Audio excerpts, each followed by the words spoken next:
तो कैसे हैं मित्रों? IDEA दोस्तों, यूं तो ये शब्द 4 अल्फाबेट्स का है, लेकिन क्या आप जानते हैं कि आइडिया का असली मतलब क्या होता है? दोस्तों, इसका मतलब अगर आप जनरल वे में सोचें तो होता है इंटेलेक्चुअल डिसीजन एग्जीक्यूशन एडवांटेज। दोस्तों, अगर आप एक अच्छा प्रॉफिटेबल बिजनेस खोलने की सोच रहे हैं या खोलना चाहते हैं तो आपके पास एक अच्छे आइडिया का होना बहुत ज़रूरी है। बहुत से लोग गलत आइडिया सोच लेते हैं और उनका बिजनेस वहां जाके कोलैप्स कर जाता है। तो दोस्तों, इस वीडियो में आपको लॉजिकल वे में मैं बताऊंगा कि अपने दिमाग की उपज से कैसे आप बढ़िया बढ़िया आइडियाज निकाल सकते हैं। तो दोस्तों, जानने के लिए इस वीडियो को पूरा अंत तक देखें, क्योंकि इस वीडियो के एंड में मैं आपको कुछ एग्जांपल्स भी दूंगा जिससे आपको आइडिया सोचने में मदद मिलेगी। तो दोस्तों, स्टे ट्यून्ड। दोस्तों, मैं सीधा पॉइंट पे आता हूँ। आपको सीधे सीधे आइडिया जनरेट करने का लॉजिक समझना होगा कि कैसे जोमेटो, अमेज़न, उबर, ओला, OLX कैसे ये इतने जबरदस्त स्टार्टअप आइडियाज बने, क्योंकि इनका आइडिया जो था दोस्तों वो क्लियर था। दोस्तों, हमें सबसे पहले ये समझना होगा कि आइडिया कोई भेलपूरी नहीं है कि आपने अपने एक दिन में सोचा और आपने इम्प्लीमेंट कर दिया। मित्रों, आइडिया जनरेट होता है किसी प्रॉब्लम से, प्रॉब्लम जनरेट होती है डिसअपॉइंटमेंट से, और डिसअपॉइंटमेंट जनरेट होती है उस चीज से जो आपके काम नहीं आ रही या आपके पास वो चीज नहीं है। और वो चीज आपके काम क्यों नहीं आ रही और आपके पास वो क्यों नहीं है, अगर इसका सॉल्यूशन आपने ढूंढ लिया तो वो एक अच्छा आइडिया कहलाता है, वो एक अच्छा स्टार्टअप कहलाता है। तो दोस्तों, अगर आप इससे पहले इस वीडियो को पूरा छोड़ने की तैयारी कर चुके हैं तो मैं आपको बता दूं, आइडिया को जनरेट करने के और भी तरीके होते हैं। जैसे कि मैंने आपको पहला तरीका बताया कि जो सबसे जेन्युइन तरीका है और सबसे सही तरीका है किसी आइडिया का सफल होने के लिए। लेकिन दोस्तों, कुछ तरीके ऐसे भी हैं जो आपको हैरान कर सकते हैं। दोस्तों, उनमें से पहला तरीका आता है पब्लिक अवेयरनेस। मित्रों, आप मेरी बात जरूर माने कि एक हफ्ता या एक दिन अपने आसपास की मार्केट्स में जाके देखें कि वहां उस दिन क्या ट्रेंडिंग चल रहा है और क्या प्रॉब्लम्स आ रही हैं लोगों को उस मार्केट से रिलेटेड।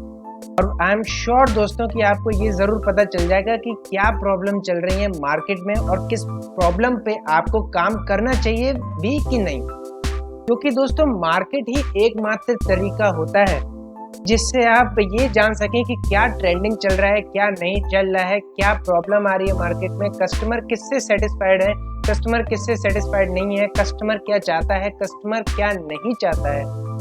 तो ये सारी बातें आपको एक मार्केट ही बता सकती है।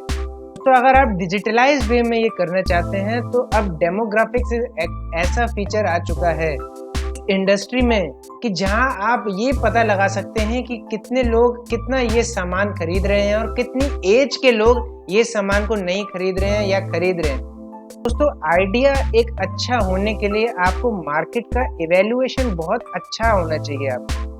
दोस्तों, इसी फेयर लिस्ट में दूसरा पॉइंट आता है होम अवेयरनेस का। होम अवेयरनेस, आपको घर में कभी ना कभी कोई ना कोई प्रॉब्लम तो आई ही होगी, और उस प्रॉब्लम को अगर आप स्टडी करें अच्छे से तो ये पाएंगे कि ये प्रॉब्लम जो है ये सिर्फ मेरे साथ नहीं हुई है, औरों के साथ भी होती होगी।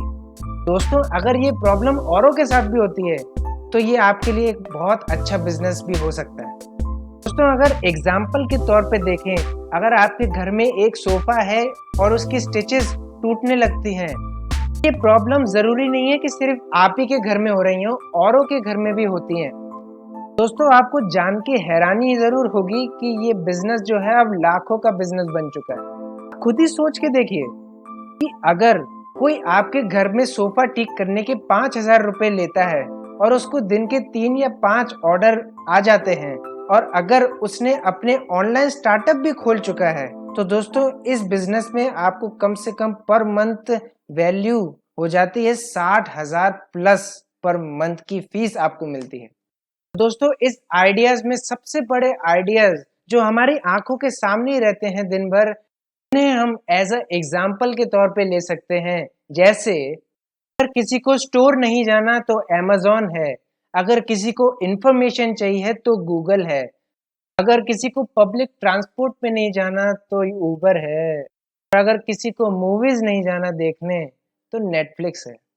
तो ये कुछ ऐसी प्रॉब्लम्स थी जिन पे हमने ध्यान नहीं दिया, और लेकिन औरों ने ज़रूर ध्यान दिया, इसलिए हम इन सर्विसेज को आज यूज़ कर पा रहे हैं, और इसलिए ये आइडियाज़ आज इतने सक्सेसफुल आइडियाज़ बन के हमारे सामने खड़े हैं। तो दोस्तों, आइडिया का सीधा सीधा लॉजिक हमें ये पता चल गया, अगर आप एक अच्छा बिजनेस चालू करना चाहते हैं तो आपको एक प्रॉब्लम ढूंढनी पड़ेगी और उसका एक सोल्यूशन ढूंढना पड़ेगा जो लोगों के काम आए, जो जनहित में हो। दोस्तों, कैसा लगा ये वीडियो ज़रूर कमेंट बॉक्स में बताइएगा। इस चैनल को ज़रूर सब्सक्राइब कर लीजिएगा, बेल आइकन बता दीजिएगा और लाइक कर दीजिएगा इस वीडियो को अगर आपको पसंद आया। अगर आप मेरी और भी वीडियोस देखना चाहते हैं तो लिंक उसका डिस्क्रिप्शन में है या एंड स्क्रीन पे आपको मिल जाएगा। तो मिलता हूँ मैं आपको अगली वीडियो में, तब तक के लिए बाय बाय।